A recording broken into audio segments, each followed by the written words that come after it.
نحمده ونصلي على رسوله الكريم اما بعد فاعوذ بالله من الشيطان الرجيم بسم الله الرحمن الرحيم رب اشرح لي صدري ويسر لي امري واحلل عقدة من لساني يفقهوا قولي۔ ناظرین، پروگرام دعا کیجئے کے ساتھ ہم آپ کی خدمت میں حاضر ہیں۔ انشاءاللہ العزیز اس پروگرام میں ہم مختلف مواقع اور مختلف لوگوں کے لیے کی جانے والی دعاؤں کے بارے میں بات کریں گے۔ آج کے اس ابتدائی پروگرام میں ہم دعا کے آداب اور قبولیت کے مواقع وغیرہ کے موضوع پر بات کریں گے۔ دعا کیا ہے؟ دعا بندے کی اپنے رب سے التجا ہے، فریاد ہے، اس بات کا اظہار ہے کہ اے رب، میں محتاج ہوں، میں فقیر ہوں، اور تو داتا ہے، تو دینے والا ہے، سارے خزانوں کی کنجیاں تیرے ہاتھ میں ہے، تیرا دروازہ دن رات کھلا رہتا ہے، تو سب کی سنتا ہے، ہر وقت سنتا ہے، تو دل ہی دل میں پکارے جانے والی دعائیں بھی سنتا ہے اور زور سے بولی جانے والی بھی۔ دعا انسان کی تمناؤں کے لب پر آنے کا نام ہے، جیسے علامہ اقبال نے بہت خوبصورتی سے کہا تھا کہ لب پہ آتی ہے دعا بن کے تمنا میری،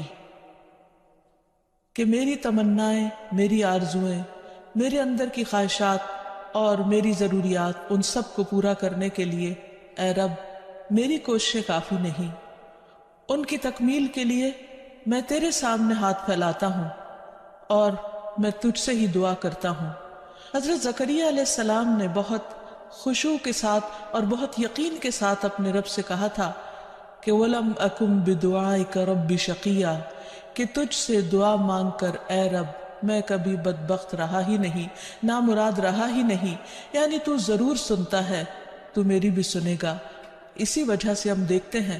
کہ وہ ایک طویل عرصے تک اولاد کی محرومی کے باوجود کبھی مایوس نہیں ہوئے، اپنے رب کو پکارتے رہے، مانگتے رہے، حتیٰ کہ ان کی دعا سن لی گئی۔ کیونکہ دعا کی قبولیت میں یہ بات ہمیشہ یاد رہے کہ اللہ سبحانہ وتعالی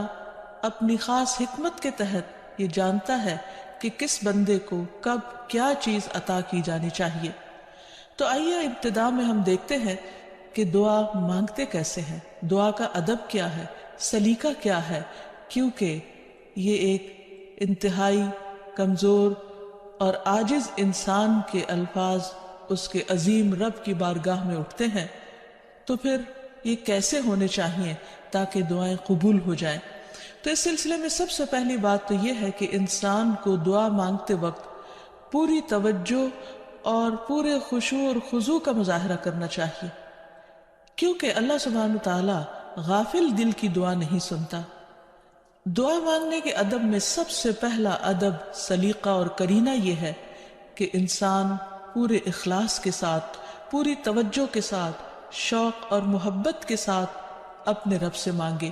پورے یقین کے ساتھ کہ اس کا رب اس کی دعا ضرور سنے گا۔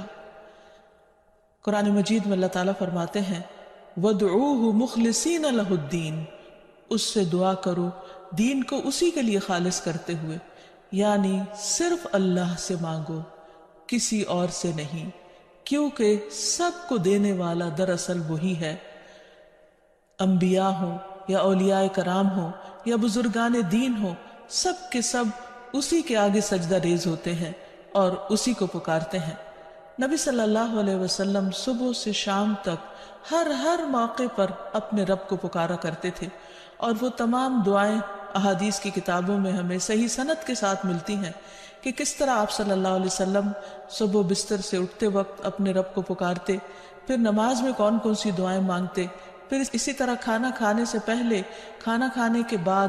یہاں تک کہ اگر چھینک آئے تو اس وقت کیا پڑھا جائے، اور اسی طرح رات کو سوتے وقت، اور بے شمار مواقع کی دعائیں، اور اس کے علاوہ بھی نبی صلی اللہ علیہ وسلم کی دعائیں بہت ہی خوبصورت انداز میں مختلف کتابوں میں ہمیں ملتی ہیں، جس سے ہمیں دعا مانگنے کا سلیقہ اور ادب پتہ چلتا ہے، کیونکہ نبی صلی اللہ علیہ وسلم اللہ کے محبوب تھے، اور کس طرح اللہ کے محبوب نے اپنی عاجزی اور انکساری کا اظہار اپنے رب کے حضور کیا ہے، وہ ہمارے لیے ایک بہترین نمونہ ہے۔ پھر دعا مانگنے کے ادب میں ایک اہم ترین ادب یہ ہے کہ انسان توجہ سے مانگے، حدیث میں آتا ہے کہ اللہ سبحانہ وتعالی غافل دل کی دعا نہیں سنتا، یعنی انسان جب مانگے تو واقعی اس کو یہ معلوم ہو کہ وہ کیا مانگ رہا ہے، اور پھر تضرع اور عاجزی کے ساتھ بار بار اصرار کر کے مانگے، یہ نہ کہے کہ اے رب تو چاہے تو دے دے اور تو نہیں چاہتا تو نہ دے، نہیں، بلکہ پورے یقین کے ساتھ اپنے رب سے مانگے، اور اس بات کا بھی پورا یقین ہونا چاہیے کہ رب دعا سنتا ہے، کیونکہ وہ دیتا ہے۔ رب نہ سوتا ہے، نہ اس کو اونگ آتی ہے، نہ اس کو نیند آتی ہے، اور اس کو دینے کے لیے کسی سے مشورے کی بھی ضرورت نہیں ہوتی، کوئی اس پر جبر نہیں کر سکتا، کسی کا اس پر زور نہیں۔ اس لیے انسان جب اس سے مانگے تو یہ سوچ کے مانگے کہ اس کو دینے میں پورا پورا اختیار ہے اور وہ میری دعا بھی ضرور سنے گا۔ پھر اسی طرح انسان اپنی عاجزی اور مسکنت کا اظہار کرے، مانگتے وقت انسان اپنے اندر کو بالکل تکبر سے خالی کر لے اور یہ سمجھے کہ میں ایک انتہائی حقیر چیز ہوں اور میرا رب عظیم خالق ہے، پوری کائنات کا مالک ہے، اور میں اسی کے آگے ہاتھ پھیلا رہا ہوں جو میرے اٹھے ہوئے ہاتھوں کو کبھی خالی نہیں لوٹائے گا، اور اس کو دینے سے محبت ہے، وہ دے کر خوش ہوتا ہے، اور دعا کرنے والے سے محبت رکھتا ہے، اور جو دعا نہیں کرتا اللہ تعالیٰ اس سے ناراض ہوتا ہے۔ اللہ سبحانہ وتعالیٰ قرآن مجید میں خود فرماتے ہیں وَقَالَ رَبُّكُمُ ادْعُونِي أَسْتَجِبْ لَكُمْ، تمہارا رب کہتا ہے مجھ سے دعا مانگو، ادعونی استجب لکم، میں تمہاری دعائیں قبول کروں گا۔ اس لیے رب کے وعدے پر یقین کرتے ہوئے ہمیں دعا کرتے رہنا چاہیے۔ پھر اسی طرح یہ ہے کہ دعا میں عاجزی اور انکساری کے ساتھ ساتھ گریہ وزاری بھی ہونی چاہیے، جس طرح نبی صلی اللہ علیہ وسلم بدر کے موقع پر اللہ سبحانہ وتعالیٰ کے حضور آہوزاری کے ساتھ دعائیں کر رہے تھے۔ اس سلسلے میں روایت میں آتا ہے کہ نبی صلی اللہ علیہ وسلم قبلہ رخ ہو کر گڑ گڑا کے دعا کر رہے تھے کہ اے اللہ میرے لیے اپنے کیے ہوئے وعدے کو پورا فرما، اے اللہ اپنے وعدے کے مطابق عطا فرما، اے اللہ اگر اہل اسلام کی یہ جماعت ہلاک ہو گئی تو زمین پر تیری عبادت نہ کی جائے گی۔ اور پھر اس قدر عاجزی و زاری تھی کہ حضرت ابوبکر صدیق رضی اللہ تعالیٰ عنہ نے جب آپ کو دیکھا تو پیچھے سے آ کر آپ سے چمٹ گئے اور کہنے لگے کہ اے اللہ کے نبی اب بہت کافی ہو چکا، آپ نے اپنے رب سے بہت کچھ مانگ لیا، اللہ تعالیٰ آپ سے کیے ہوئے وعدے کو ضرور پورا کرے گا۔ پھر اسی طرح یہ ہے کہ انسان دعا میں تکرار کرے، یہ نہ ہو کہ ایک بار مانگے، دو بار مانگے اور اس کے بعد تھک کر بیٹھ جائے اور یہ کہے کہ میری دعا تو سنی نہیں جاتی، اس لیے دعا مانگنے کا فائدہ نہیں۔ نہیں، ہم دیکھتے ہیں کہ کس طرح انبیاء علیہ السلام مسلسل دعائیں مانگتے رہے، اصرار کے ساتھ مانگتے رہے۔ اس سلسلے میں ہمیں رسول اللہ صلی اللہ علیہ وسلم کی ایک حدیث سے بھی پتہ چلتا ہے کہ جب اصرار کے ساتھ اور تکرار کے ساتھ انسان دعا کرتا ہے تو اس کا کیا فائدہ ہوتا ہے۔ آپ صلی اللہ علیہ وسلم نے فرمایا جس شخص نے 3 مرتبہ اللہ تعالیٰ سے جنت مانگی، جنت اس کے لیے دعا کرنے لگتی ہے کہ اے اللہ اسے جنت میں داخل کر دے، اور جو شخص 3 مرتبہ دوزخ سے پناہ مانگے تو دوزخ اس کے لیے دعا کرنے لگتی ہے کہ یا رب اس شخص کو دوزخ سے پناہ دے۔ پھر اسی طرح یہ ہے کہ انسان کو چاہیے کہ انسان مانگنے کے انداز میں ہاتھ اٹھا کر اللہ تعالیٰ سے مانگے، کیونکہ اللہ سبحانہ وتعالیٰ بہت حیا والا ہے، بہت کرم فرمانے والا ہے۔ اس کو اس بات سے شرم آتی ہے کہ اس کا کوئی بندہ اس کے آگے ہاتھ پھیلائے اور پھر اللہ تعالیٰ ان ہاتھوں کو خالی لوٹا دے۔ وہ سب سے بڑا بادشاہ ہے، حقیقی بادشاہ، مالک کائنات، سارے خزانوں کا مالک، وہ کبھی بھی اپنے بندے کو خالی ہاتھ نہیں لوٹاتا۔ ہاں یہ ضرور ہے کہ کبھی وہ انسان کو فوراً مل جاتا ہے جو انسان اپنے لیے طلب کرتا ہے، اور کبھی ایسا ہوتا ہے کہ اس سے بہتر کچھ اور عطا کر دیا جاتا ہے، یا اس سے کوئی آنے والی مصیبت ٹال دی جاتی ہے، یا پھر آخرت میں اس کے لیے اس دعا کے اجر کو ذخیرہ کر دیا جاتا ہے، جسے دیکھ کر انسان تمنا کرے گا کہ کاش دنیا میں اس کو اپنی دعاؤں کے صلے میں کچھ بھی نہ ملا ہوتا۔ پھر اسی طرح یہ ہے کہ دعا کرتے وقت انسان کو حمد و ثنا کے ساتھ آغاز کرنا چاہیے، یعنی اللہ سبحانہ وتعالیٰ کی تعریف کرنی چاہیے، نبی صلی اللہ علیہ وسلم پر درود شریف پڑھنا چاہیے، اور اس کے بعد اپنی عرض رکھنی چاہیے۔ تو جس دعا کے آگے پیچھے درود شریف پڑھ لیا جائے وہ دعا بھی قبول ہوتی ہے۔ فضالہ بن عبید رضی اللہ عنہ سے روایت ہے کہ ایک مرتبہ رسول اکرم صلی اللہ علیہ وسلم تشریف فرما تھے۔ ایک شخص آیا اور اس نے نماز پڑھی، پھر کہنے لگا اے اللہ مجھے بخش دے اور مجھ پر رحم کر۔ تو رسول اللہ صلی اللہ علیہ وسلم نے فرمایا اے نمازی تو نے جلدی کی، جب نماز پڑھ چکو تو بیٹھے رہو، اللہ کی اس طرح حمد و ثنا بیان کرو جیسا کہ اس کا حق ہے، پھر مجھ پر درود بھیجو، پھر اس سے دعا کرو۔ یعنی یہ دعا مانگنے کا ادب اور سلیقہ ہے۔ پھر اسی طرح یہ ہے کہ انسان کی دعاؤں کی قبولیت میں بعض اوقات اس کے گناہ حائل ہوتے ہیں، اور جب انسان استغفار کرتا ہے، توبہ کرتا ہے،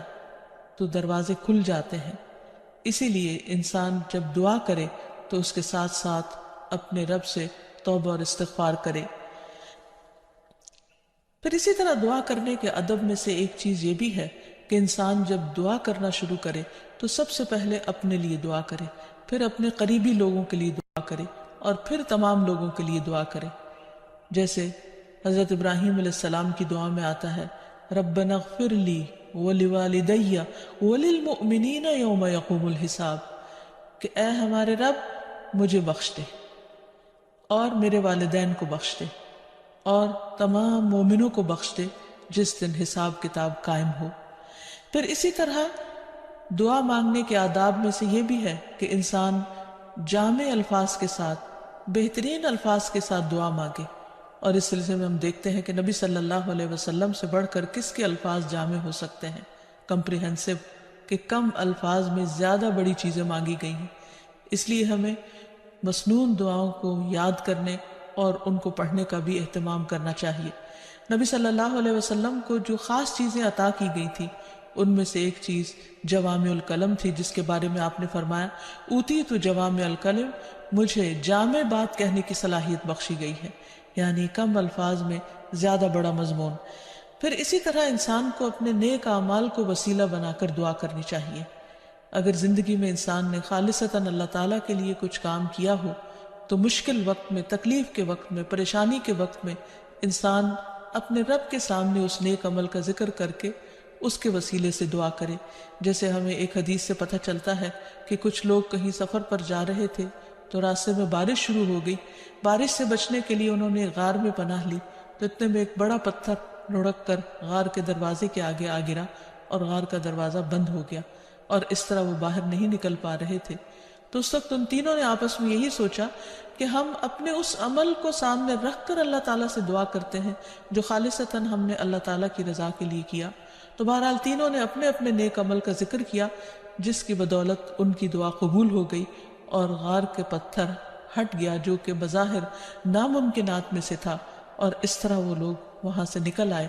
ادروائز ان کی زندگی بھی خطرے میں تھی۔ پھر اسی طرح یہ ہے کہ اللہ تعالیٰ کے خوبصورت ناموں کو وسیلہ بنا کر دعا کرنی چاہیے۔ قرآن مجید میں آتا ہے وَلِلَّهِ الْأَسْمَاءُ الْحُسْنَى فَادْعُوهُ بِهَا، اور اللہ کے لیے ہیں اچھے اچھے نام،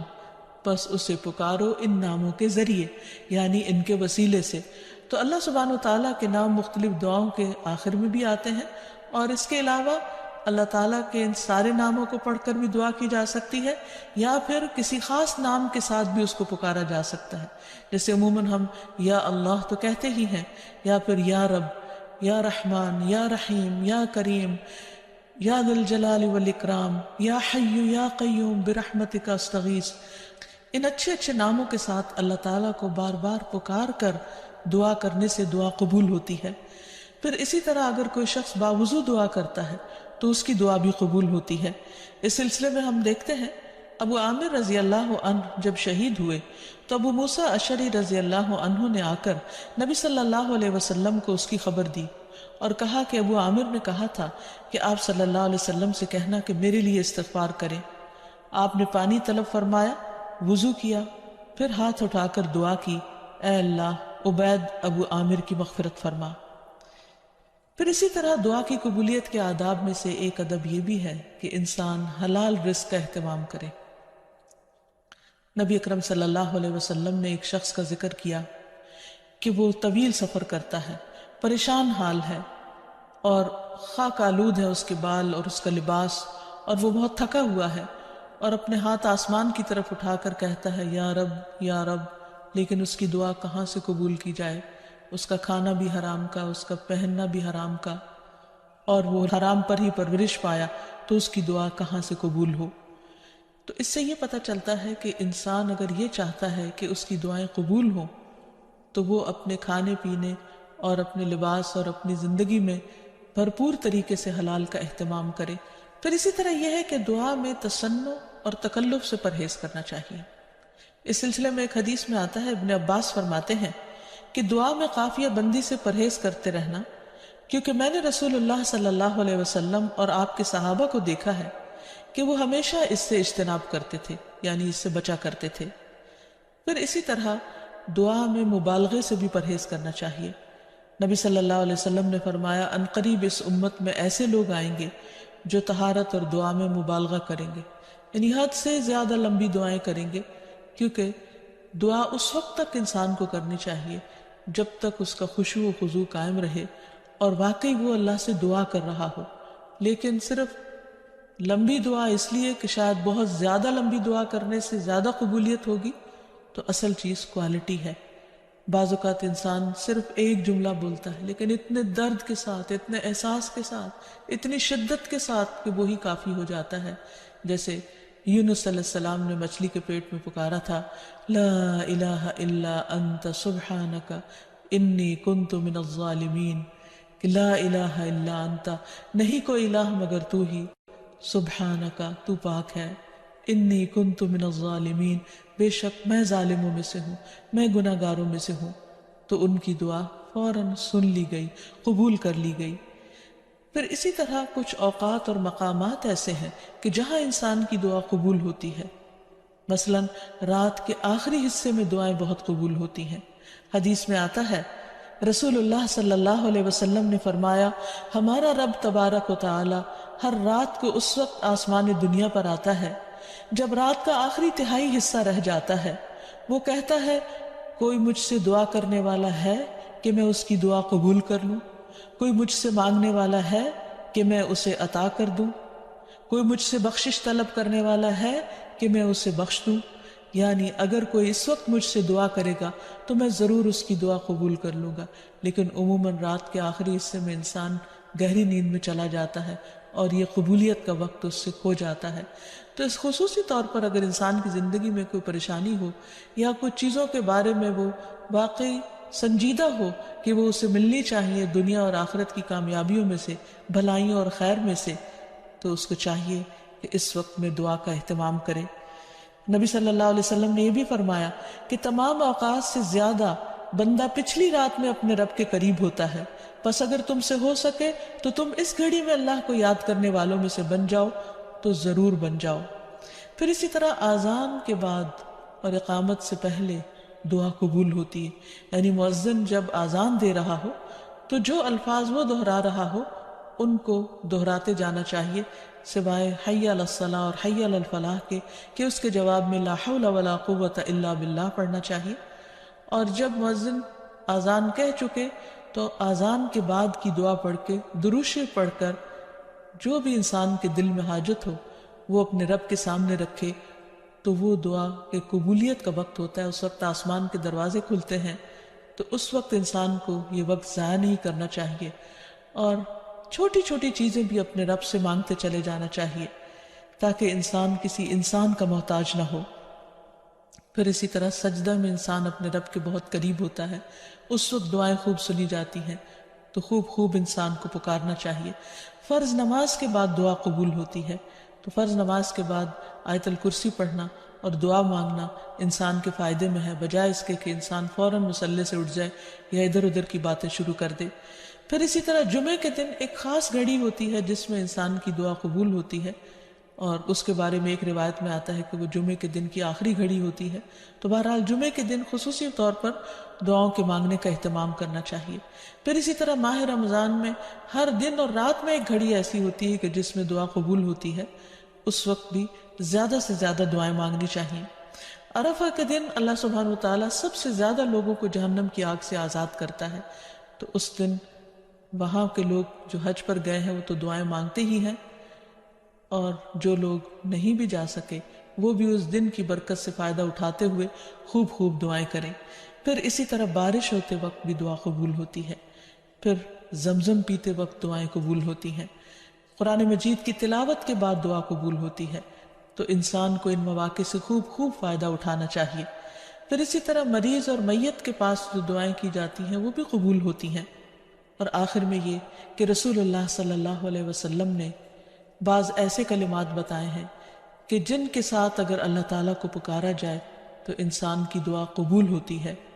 اور وہ ہیں اللہم انی اسألک یا اللہ الاحد الصمد الذي لم يلد ولم يولد ولم يكن له كفوا احد ان تغفر لي ذنوبي انك انت الغفور الرحیم۔ اے اللہ بے شک میں تجھ سے سوال کرتا ہوں، اے اللہ جو اکیلا ہے، بے نیاز ہے، ایسی ذات ہے جس نے کسی کو جنم نہیں دیا اور نہ ہی وہ جنم دیا گیا اور نہ ہی اس کا کوئی ہمسر ہے، یہ کہ تو میرے لیے میرے گناہوں کو بخش دے، بے شک تو بہت بخشنے والا نہایت مہربان ہے۔ تو نبی صلی اللہ علیہ وسلم نے اس شخص کے بارے میں جو یہ دعا پڑھ رہا تھا، آپ نے 3 بار فرمایا کہ اس کو بخش دیا گیا، اس کو بخش دیا گیا، اس کو بخش دیا گیا، کیونکہ اس نے اللہ سبحانہ وتعالیٰ کی ان صفات کے ساتھ، ان ناموں کے ساتھ اللہ تعالیٰ سے دعا کی تھی۔ تو اللہ تعالیٰ سے دعا ہے کہ وہ ہماری دعاؤں کو بھی سن لے اور ہمیں قبولیت کے اوقات سے بھرپور فائدہ اٹھانے کی توفیق دے اور ہمیں دعائیں مانگنے کے آداب سکھا دے۔ وآخر دعوانا ان الحمد للہ رب العالمین۔ السلام علیکم ورحمۃ اللہ وبرکاتہ۔